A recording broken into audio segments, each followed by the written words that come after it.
Continuamos. Ecuador alcanzó un acuerdo con varios multilaterales para la entrega de créditos para proyectos de desarrollo. Las reacciones a este entendimiento de nuestro país con organismos crediticios aún se están produciendo.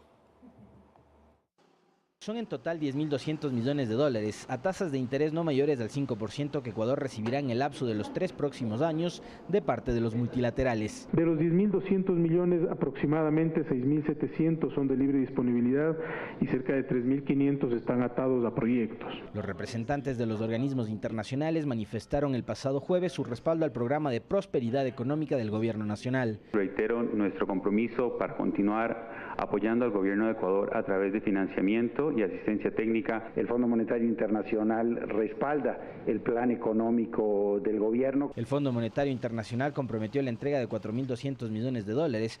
Para que eso se ejecute aún se requiere la autorización de su directorio. Después de la aprobación de nuestro Consejo tendremos una mayor cantidad de material para entrar en detalles y discutir con ustedes.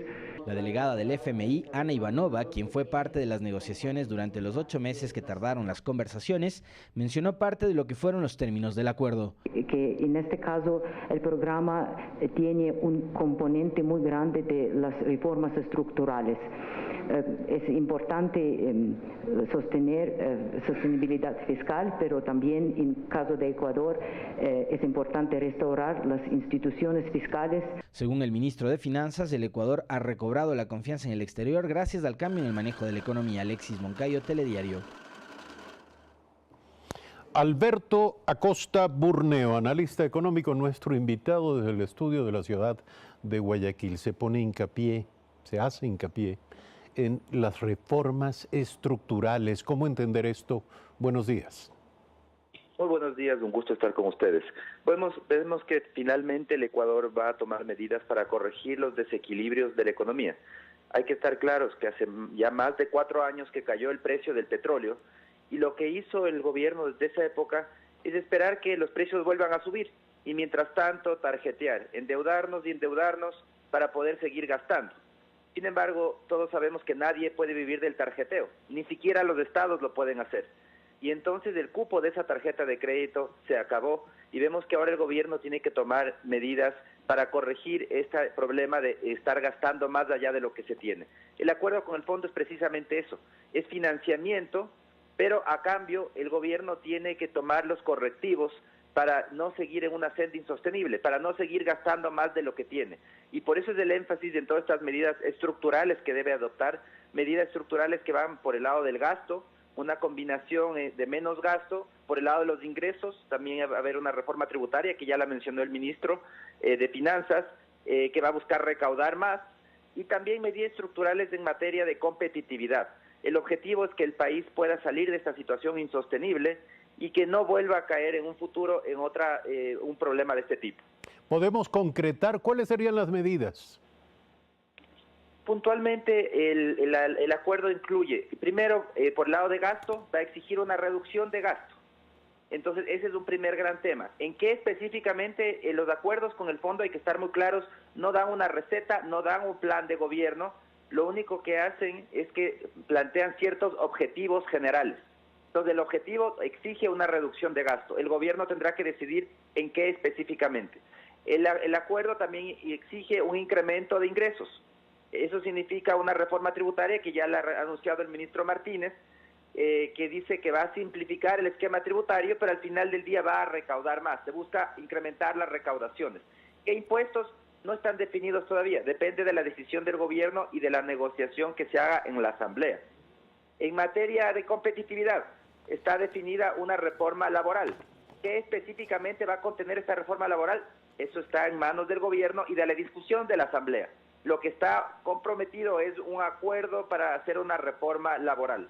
Y por otro lado, el tema fiscal también hay un acuerdo para poder incorporar y mejorar las reglas que limitan el gasto a futuro, las reglas macrofiscales, que las creó este gobierno el año pasado, pero que tienen que ser modificadas y mejoradas. Esos son los lineamientos principales. El acuerdo con el fondo no da recetas específicas, simplemente pone objetivos y queda en manos de cada gobierno poder llevarlas a cabo. Pero esos son los temas principales que involucra el acuerdo. En su opinión, ¿es posible hacer una reforma laboral que no implique un salto al pasado en términos de admitir nuevamente las formas de precarización laboral que existieron antes en el país?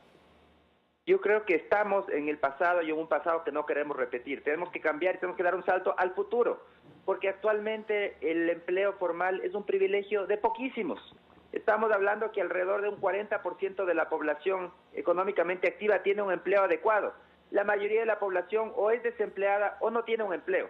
Entonces, ese tipo de privilegios son los que no se deben mantener. Debemos permitir formas laborales que al final del día le entreguen y le permitan a más gente tener un empleo. No solamente esa pequeña minoría que quiere defender su privilegio, mientras la mayoría de los ecuatorianos no acceden a un empleo adecuado, tampoco o están desempleados. Entonces yo creo que es momento de mirar al futuro, no de quedarnos en el pasado, que es lo que estamos ahora, sino que tenemos que ir hacia un futuro donde haya mecanismos de creación de empleo, mecanismos modernos como existen en otros países, y no tener una legislación tan atrasada como la ecuatoriana en materia laboral, que plantea un esquema tan poco flexible que el resultado es evidente. No hay empleo y la población lo siente, y no va a seguir habiendo empleo mientras mantengamos unas reglas y unas leyes laborales tan inflexibles como las actuales.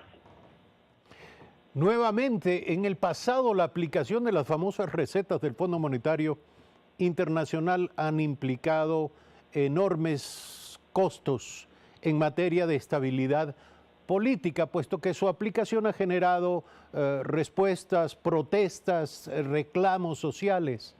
¿Qué hacer para que en este caso eso no se produzca? Hay que estar muy claros que el Ecuador va a entrar a un proceso de ajuste con fondo monetario o sin fondo monetario. Aquí no se trata de recetas de alguien, se trata de una política que durante 10 años gastó en exceso. Es como una familia que quiso vivir del tarjeteo indefinidamente. Eso no funciona. Eventualmente se acaba el cupo de la tarjeta, como se acabó en este caso el cupo de la Mastercard. El Ecuador no puede seguir endeudándose porque ya no hay quien le preste, y entonces tiene que entrar a tomar correctivos. ¿Y cuáles son los correctivos? Gastar en función de los ingresos. Entonces tiene que dejar de gastar. Dejar de gastar, eso es del ajuste. Dejar de gastar es un proceso doloroso. Tiene costos sociales, tiene costos políticos, tiene costos económicos. No nos engañemos. El ajuste no le gusta a nadie. Significa que alguien va a pagar la cuenta. Si tanto nos disgusta el ajuste, debimos haberlo pensado mejor durante la bonanza, habiendo hecho un manejo mucho más responsable de la economía. No se lo hizo, es tarde. Este momento tenemos que pagar las consecuencias de una década de excesos. Es inevitable el ajuste, como digo, y lo que tiene que el país más bien en este momento, y el gobierno lo que tiene que buscar es tratar de aplicar estas medidas de manera que afecten lo menos posible a la población más vulnerable. Eso es lo que puede hacer el gobierno. Evitar el ajuste no lo puede hacer ni este ni ningún gobierno, porque el Ecuador inevitablemente, con fondo o sin fondo, va a tener que entrar a un proceso de ajuste.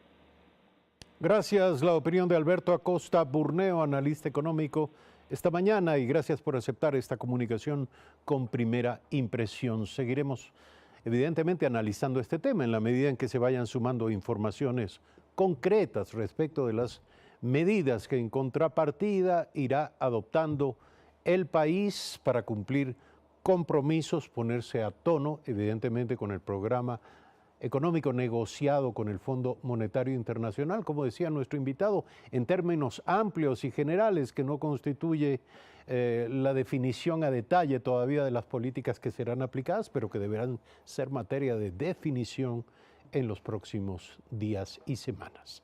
Gracias, amigas y amigos, por seguirnos hasta este momento. Mañana nuevamente con ustedes en Primera Impresión. Muy buenos días.